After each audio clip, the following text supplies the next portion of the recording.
நான் ஏற்கனவே சொன்னதை தான் இங்க நான் திரும்பவும் சொல்றேன். ஒண்ணு, இந்த பாசிச பாஜக அரசோட எப்பவுமே நாங்க ஒத்து போக மாட்டோம். ஒண்ணு.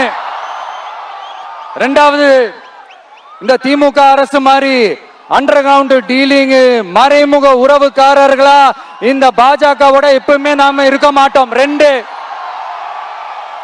மூணாவது, மூச்சுக்கு முன்னொரு தடவை அம்மா அம்மா அம்மான்னு சொல்லிக்கிட்டு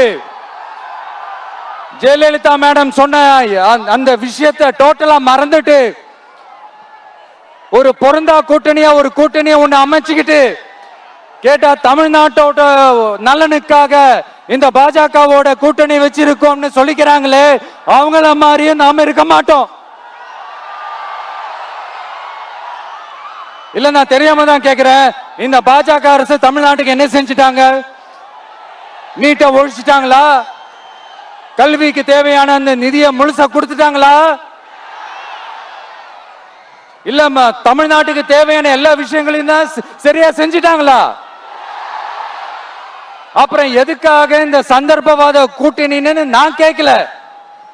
புரட்சி தலைவர் எம்ஜிஆர் அவர்களோட உண்மையான தொண்டர்கள் அவங்க கேட்கிறாங்க. சரிப்பா, அவங்க கூட்டு பொரியல் அப்பளம்னு எதையாவது கிண்டிக்கிட்டோம், நமக்கு எதுக்கு?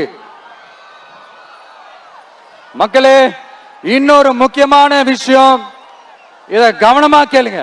அதிமுக பாஜக நேரடி ஒரு உறவுக்காரர்கள்னு எல்லாருக்குமே தெரியும். அவங்களோட கூட்டணி மேல மக்களுக்கு எந்த ஒரு நம்பிக்கையும் இல்லைன்னு எல்லாருக்குமே தெரியும்.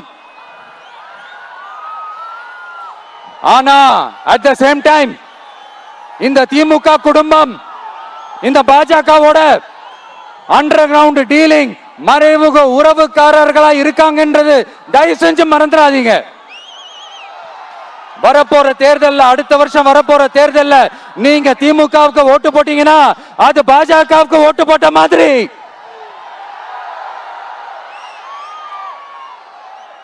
வெளியில அடிச்சுக்கிற மாதிரி அடிச்சுப்பாங்க, ஆனா உள்ளுக்குள்ள வேணாம். மக்களே, ஜாக்கிரதை, யோசிங்க.